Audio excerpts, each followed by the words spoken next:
तारिक रहमान, खालिदा जिया का बेटा, वो मिला आईएसआई से दोस्तों। और ये जो वीडियो बना रहा हूं ये बांग्लादेशियों के लिए तो है ही, और ये पाकिस्तानियों के लिए भी है। आईएसआई इज अनविलिंग और अनेबल और इनकेपेबल, जो भी आप कह लें। पाकिस्तान का तख्ता पलट फौज ने करवाया, जनरल बाजवा ने करवाया, ये बात तय है। इमरान खान पहला प्रधानमंत्री था पाकिस्तान का जिसने बोला एब्सोल्युटली नॉट और डेफिनेटली नॉट। उसमें शेख हसीना ने ऐसी ऐसी बातें बताई हैं कि अगर आप सुनेंगे तो आपके होश फाख्ता हो जाएंगे। They protest a lot, kill their intellectuals, harm their intellectuals, imprison their intellectuals. ये जो बंगाली अफसर है ये इतना अपसेट हो गया, इसने क्या करा, ये चुपचाप गया कोने में, आई थिंक बाथरूम के अंदर या किसी कमरे में गया, इसने पिस्टल निकाली एंड ही शॉट हिमसेल्फ। ये इंडियन सब कॉन्टिनेंट का एक फैक्टर है जमात इस्लामी। जमात इस्लामी कहीं और छोटी मोटी हो सकती है लेकिन पैदावार उसकी इंडियन सब कॉन्टिनेंट की है। सो वास्ट एरियाज, हिल ट्रैक्स, वहां पे जाके रोहिंग्या, वहां पे जाके बांग्लादेशी सब बस गए और फैसिलिटेट करने वाली एजेंसी निकली जमात इस्लामी।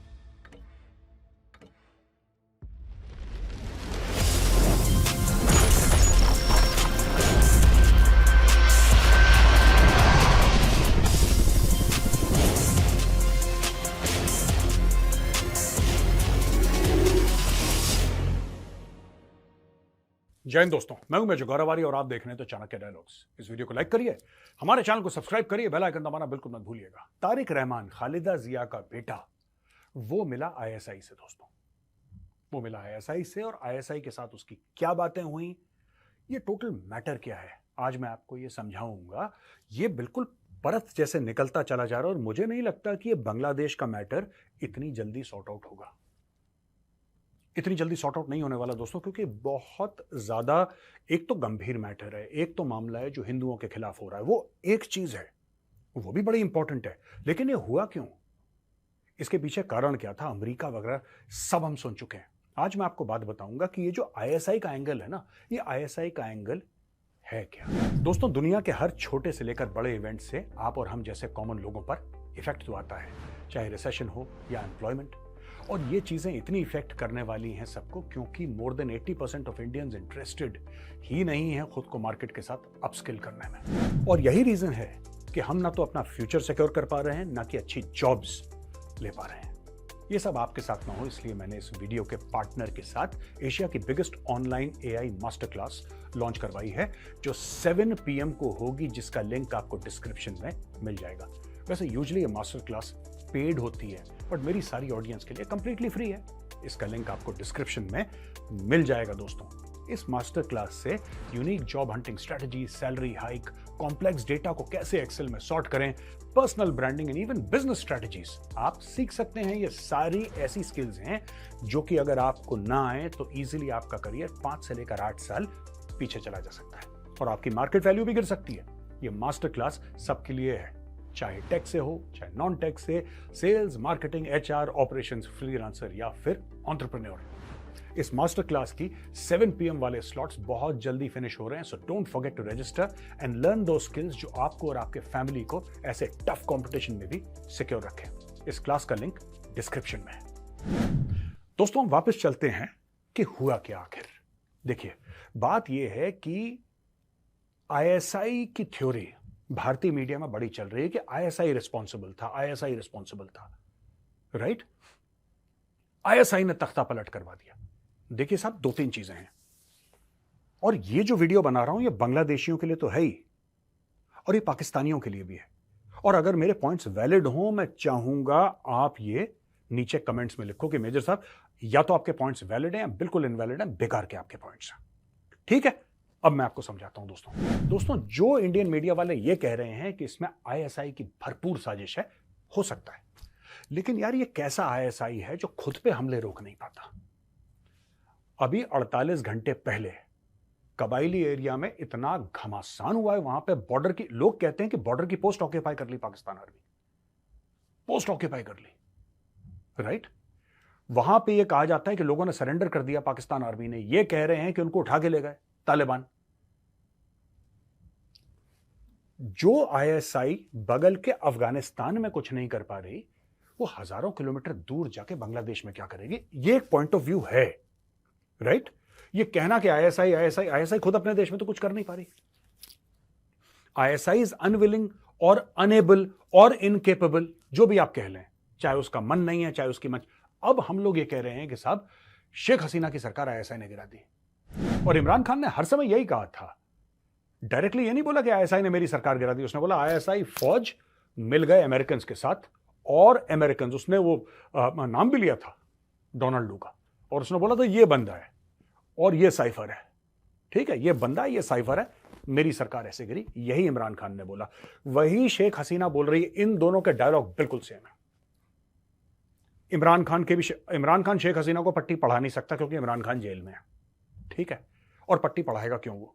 अब आप सोचिए, ऐसा कैसे हो सकता है कि दो देश, दोनों मुस्लिम देश, दोनों देशों में जमाते इस्लामी स्ट्रांग, दोनों देशों में जमाते इस्लामी स्ट्रांग, दोनों देशों में तख्ता पलट में जमाते इस्लामी का हाथ। अब पाकिस्तान का तख्ता पलट फौज ने करवाया, जनरल बाजवा ने करवाया, यह बात तय है, राइट। लेकिन क्यों करवाया? उसके पीछे सीपैक भी कारण हो सकता है, चाइनीज भी कारण हो सकता है, लेकिन इमरान खान ने ऐसा बोला था कि अमेरिकन मेरे पीछे पड़े हैं। वो चाइनीज भी बोल सकता था, उसने तो चाइना का सबसे बड़ा प्रोजेक्ट बंद कर दिया था सीपैक, तो उसको क्या दिक्कत थी, क्या डर मारा था उसको? इमरान खान को बोल देता। उसने अमेरिकन को खासतौर से बोला। कोई ना कोई था जो चुपचाप उसके पास आया, राइट। और पहले मुझे भी बहुत डाउट था, मुझे लग रहा था कि इमरान खान ने ऐसे अमेरिकन को ब्लेम कर रहा है क्योंकि एंटी अमेरिकनिज्म है पाकिस्तान में, और मैंने कई वीडियोस भी बनाए। लेकिन जब से बांग्लादेश वाला मैटर हुआ है और शेख हसीना ने वही बात बोली, एग्जैक्टली वही बात बोली जो इमरान खान ने बोली, तब मेरा दिमाग ठनका कि यार हो सकता है खान की बात में कुछ सच्चाई हो। कुछ खान ने सोचा है, तब खान ने बोला है। कोई गोरा आया है खान के पास ये प्रोजेक्ट लेके कि सर आप हमें यहां पर जमीन दे दें, हम यहां से ड्रोन उड़ाएंगे, और खान ने बोला एब्सोल्युटली नॉट। उसको जो बोला खान ने टीवी पे बोल दिया। अच्छा एक बात बताओ यार, छोटी सी बात है, अगर इमरान खान ने टेलीविजन पे एब्सोल्युटली नॉट बोल दिया तो फिर अमेरिकन क्यों खफा होगा? टेलीविजन पर 10 लोग 10 गालियां देते हैं, नोबडी केयर्स। आपने टीवी पे क्या बोला? अगर आप प्राइवेटली बोलेंगे या उनके डायरेक्टली उनके हेड ऑफ स्टेट को बोलेंगे या किसी को फॉर्मल चैनल से आप बोलेंगे, तब मैटर है। आप बोलेंगे ठीक है हम नहीं देना चाहते ड्रोन। पाकिस्तान का इतिहास रहा है, पहले इमरान खान से पहले यही होता था, एब्सोल्युटली नॉट। इमरान खान पहले वाला नहीं था। इमरान खान पहला नहीं था प्रधानमंत्री या राष्ट्रपति पाकिस्तान का, राइट। इवन यहां पे राष्ट्रपति भी इन्वॉल्व है जरदारी लेवल के, जिसने पहली बार बोला वो एब्सोल्युटली नॉट। इमरान खान पहला प्रधानमंत्री था पाकिस्तान का जिसने बोला एब्सोल्युटली नॉट और डेफिनेटली नॉट। यानी कि पब्लिक को बेवकूफ बनाने के लिए हम ड्रोन नहीं देंगे, हम बेसिस नहीं देंगे, हम एयर बेसिस नहीं देंगे, हम ये नहीं करेंगे, वो नहीं करेंगे, लोग बोलते थे और फिर चुपचाप दे देते थे। कई सालों के बाद तो पाकिस्तानियों को पता लगा कि यहां पे हमारे ड्रोन बेस्ड है, वो पता ही नहीं था, चुपचाप अमेरिकन उड़ा रहे थे पूरे फौज के आशीर्वाद से। इसने बोला सिर्फ एब्सोल्युटली नॉट नहीं, इसने बोला डेफिनेटली नॉट, मैं दूंगा ही नहीं तुम्हें, भागो यहां से। अच्छा, एक तो ये बात हो गई। दूसरी चीज, वही चीज शेख हसीना से मांगी जाती है। अब शेख हसीना का एक जो स्पीच उसने देनी थी वो सामने आई है। वो दे नहीं पाई स्पीच, वो इसलिए नहीं दे पाई क्योंकि लोग उसके घर के अंदर घुसने वाले थे और उसको वहां से फट से निकलना था, वरना वहां पे और खून खराबा होता, पता नहीं इसके साथ क्या करते वो लोग, राइट। लेकिन दोस्तों, वो जो स्पीच है उसमें शेख हसीना ने ऐसी ऐसी बातें बताई हैं कि अगर आप सुनेंगे तो आपके होश फाख्ता हो जाएंगे। उसने क्लियरली बोल दिया कि मुझे निकाला अमेरिकन ने, उसने क्लियरली बोल दिया in so many words in that speech, और वो पूरे इंडियन मीडिया में चल रही है। शेख हसीना कह रही है कि American have thrown me out, ये अमेरिकन कू था। अब वापस आते हैं हम आईएसआई वाली बात। अब आप बोलेंगे साहब अमेरिकन ने निकाला, आईएसआई कहां पे? दोस्तों ऐसा है, मैं पहले भी बता चुका हूं अपने एक वीडियो में, द चाणक्य डायलॉग हिंदी में ही बताया था मैंने। 1971 की बात है, जब पाकिस्तानी फौज ऑपरेशन सर्चलाइट के लिए भेज रही थी जनरल टिक्का खान को, तो इन्होंने बोला कि ये बंगाली शोर बहुत करते हैं, इनके इंटेलेक्चुअल्स को मारो। They protest a lot, kill their intellectuals, harm their intellectuals, imprison their intellectuals. अच्छा, बात यह थी कि जो बंगालीज पाकिस्तानी आर्मी में थे, right, most of them they picked up arms against the Pakistani state. उसमें से 99% ने बगावत कर दी, बोला कि हम तुम्हारी बात मानते नहीं, भागो यहां से। यह बात सही है, राइट। एक और किस्सा हुआ था, मैं आपको बताना चाहता हूं कि एक बंगाली अफसर था, उसके पास पिस्टल थी, उसकी सर्विस पिस्टल जो होती है ना, और वो ऐसे सब सारे अफसर खड़े हुए थे और वहां पे पाकिस्तानी जनरल, ठीक है, वहां पे सामने पाकिस्तानी जनरल नियाजी खड़ा होकर स्पीच दे रहा, वहां पे सारे ऑफिसर्स को बुला के कि हम इन बंगालियों को ऐसा सबक सिखाएंगे कि देख लेना, और ठीक है, फिर वो बंगाली था, उसने बोला कि ठीक है यार, वो मिलिट्री वाला आदमी है, उसकी ऐसी डायरेक्ट बात करने की आदत है, कोई बात नहीं। फिर आपको पता है पाकिस्तानी जर्नल ने एक बात बोली, और उसके बाद क्या हुआ? पाकिस्तानी जर्नल ने बोला कि मैं इनकी नस्लें बदल दूंगा, विच मीन्स दैट उस समय जो पाकिस्तान का जो पूरा ईस्टर्न थिएटर देख रहा था, ए नियाजी, उस जनरल ने एक्चुअली बोला है कि बंगाली वुमेन का रेप करो, that is what he meant by कि नस्ल बदल दो। ये जो बंगाली अफसर है, ये इतना अपसेट हो गया, इसने क्या करा, ये चुपचाप गया कोने में, आई थिंक बाथरूम के अंदर या किसी कमरे में गया, इसने पिस्टल निकाली and he shot himself. This is a true story, आप जाके इंटरनेट पे देख लो इसको, ठीक है। और दोस्तों, जब पाकिस्तानी आर्मी ने बंगालीज को, और खासतौर से बंगाली इंटेलेक्चुअल्स को जब टारगेट करना शुरू करा, एक एक करके उनको, उनकी वुमेन को टारगेट करना शुरू करा, तो जो ऑर्गेनाइजेशन उनकी मदद कर रही थी आइडेंटिफिकेशन में, वो थी जमात इस्लामी। वो थी जमात इस्लामी दोस्तों, वही जमात इस्लामी उसका एक भाग था। जमात इस्लामी भारत में भी है, ये इंडियन सब कॉन्टिनेंट का एक फैक्टर है। जमात इस्लामी, जमात इस्लामी कहीं और छोटी मोटी हो सकती है, लेकिन पैदावार उसकी इंडियन सब कॉन्टिनेंट की है, ठीक है जी। जमात इस्लामी ने हेल्प करा, पाकिस्तानियों को बोला कि उधर जाओ, वो प्रोफेसर रहता है उसको मारो, ये डॉक्टर रहता है इसको मारो, ये कवि है, ये बंगाली रेवोल्यूशनरी पोएट्री लिखता है इसको मारो। ये सब हुआ वहां पे, और उसके बाद तो उन्होंने खैर जनरलाइज करके कत्लो गारत भयानक करी पाकिस्तानी फौज ने वहां पे भी हमें। और ये हुमदूर कमीशन रिपोर्ट में लिखा गया है दोस्तों, ये मैं अपने मन से नहीं बोल रहा, you should go on the internet, read the Hamoodur commission report. Hamoodur कौन था? वो था पाकिस्तानी जज, जिसने खुद, और पाकिस्तानी खुद ही गड़क गए इसको, रिपोर्ट को, जब उन्होंने देखा कि क्या घटिया हरकत करी हमारी फौज ने, राइट, तो वो रिपोर्ट गड़क गए। बाद में इंडियन मीडिया में उसके एक्सेप्ट छपे। एनीवे, तो ये हो गया जमात इस्लामी। अब वापस हम आते हैं आईएसआई के फैक्टर पे। तो दोस्तों, फिर ये बात ऐसी हो जाती है कि अगर अमेरिका ये चाहता है कि शेख हसीना की सरकार गिरे, तो स्ट्रीट पावर, देखिए स्टूडेंट जो है यूनिवर्सिटी के, वो तो शहरों में है, ढाका में, चिटगोंग में, और भी उनके जो छोटे मोटे शहर होंगे वहां पे, और वहां पे उन्होंने प्रेशर बिल्ड करा।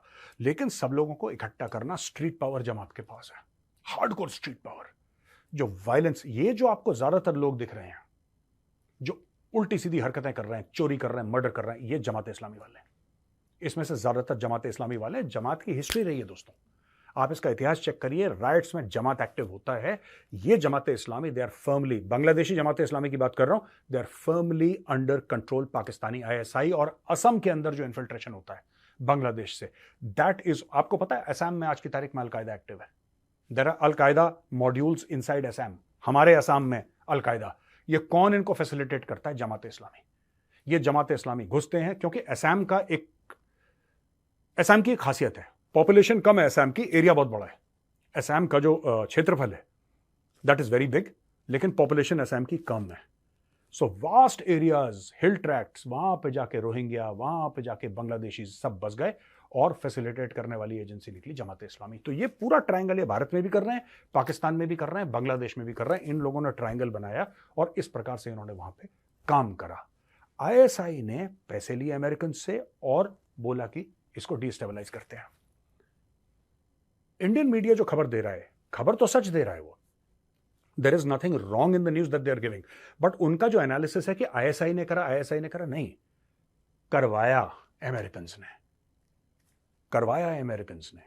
आईएसआई ने सिर्फ जमात के, और जमात के हेड से तो वहां का जो फर्स्ट पॉलिटिकल ऑफिसर था, senior political officer American embassy में, वो भी मिला था। ये भी हमने कवर करके आपको बताया था, हमने टोटल आपको ब्रीफ दिया था इस मामले में कि कौन किससे मिला। बीएनपी जो ऑपोजिशन पार्टी है, बीएनपी को घरों पे बुला के खाना खिला रहे हैं और डिनर पे डिस्कस हो रहा है, और बीएनपी अमेरिकन एम्बेसडर को बुला रही है। आपका क्या मतलब है? और बार बार अमेरिकन एम्बेसी का ये कहना कि फ्री एंड फेयर इलेक्शन। उसने बहुत पहले ही बता दिया था यार, रशियंस ने बहुत पहले बता दिया था। रशियंस ने तो अक्टूबर पिछले साल बता दिया था, अक्टूबर में भाई 9 महीने पहले ऑलरेडी रशियंस ने बता दिया था कि ये कलेश होने वाला है, इसकी सरकार गिरेगी, और ये अमेरिकन कर रहे हैं। उन्होंने तब बता दिया था। आज जो कह रही है शेख हसीना, इसका इतिहास बहुत पुराना है। वो जो फेमस आपने देखा, वो जो फेमस इंटरनेट पे काफी वो वायरल हुई थी इमेज, गुरुदेव रविंद्रनाथ टैगोर का जो वो मूर्ति तोड़ के जमीन पे पड़ी, वो पिछले साल की, इस साल की नहीं है, दैट इज लास्ट ईयर। ये कांड लास्ट ईयर से शुरू हो गया था एंड शी न्यू, पर इनको ये लग रहा था कि मैनेज कर लेगी। ये हो गया अनमैनेजेबल। देखिए अमेरिकन को वो जगह चाहिए तो चाहिए। आप अब मैं आपको बताता हूं, आप यहां पे मैं किसको कह रहा हूं, इंडियंस को। दोस्तों अगर आप यहां पे मैं किसको कह रहा हूं, इंडियंस को, अगर आप अमेरिकन के साथ डील कर लेते हैं और अमेरिकन की एक दो छोटी छोटी बातें मान लेते हैं, सारा मैटर सॉर्ट आउट हो जाएगा, सारा का सारा। सडनली डेमोक्रेसी की रैंकिंग्स में भारत में उछाल आएगा। सडनली भारत वो देश हो जाएगा जहां पे माइनॉरिटी सबसे सेफ हैं। सडनली भारत वो देश हो जाएगा जहां पे मुसलमानों की एक्चुअली बल्ले बल्ले है। सडनली भारत वो देश हो जाएगा जहां पे अगर कहीं डेमोक्रेसी है तो भारत में है भाई, भारत के अलावा डेमोक्रेसी कहीं नहीं है। भारत को बस दो तीन छोटी छोटी बातें माननी है दोस्तों, और वो भी आपको पता है कौन सी छोटी बात है। अमेरिका के साथ धंधा पानी बना के रखो, रूस के खिलाफ बयानबाजी करो, यूक्रेन को हथियार प्रोवाइड करो, ठीक है, और जो अमेरिकन चाह रहे हैं, अमेरिकन की दो चार छोटी मोटी बातें, फिर आप देखो, फिर आप देखो। इन्होंने वही धमकी जो शेख हसीना को दी थी, राइट, जो इमरान खान को दी थी, वही इन्होंने कोशिश करी भारत में, वही करी भारत में। और दोस्तों बहुत नुकसान हुआ भारत को। मैं डिटेल में नहीं जाऊंगा क्योंकि फिर मामला पॉलिटिकल हो जाएगा, लेकिन आज मैंने सोचा आपको आज ना ये बात बताई दूं, जो पूरा हमारा मीडिया बोल रहा है ना ISI ISI ISI.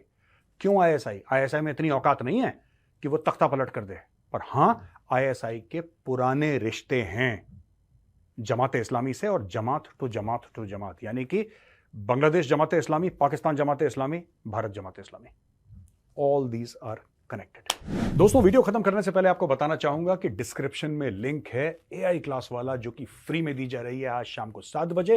Don't forget to click the link और रजिस्टर करना बिल्कुल मत भूलिएगा। तो दोस्तों यहां पे मेरा वीडियो होता है खत्म। अगर पसंद आए तो उस वीडियो को लाइक करिएगा, हमारे चैनल को सब्सक्राइब करिए, बेल आइकन दबाना बिल्कुल मत भूलिएगा। जय हिंद, वंदे मातरम, भारत माता की जय।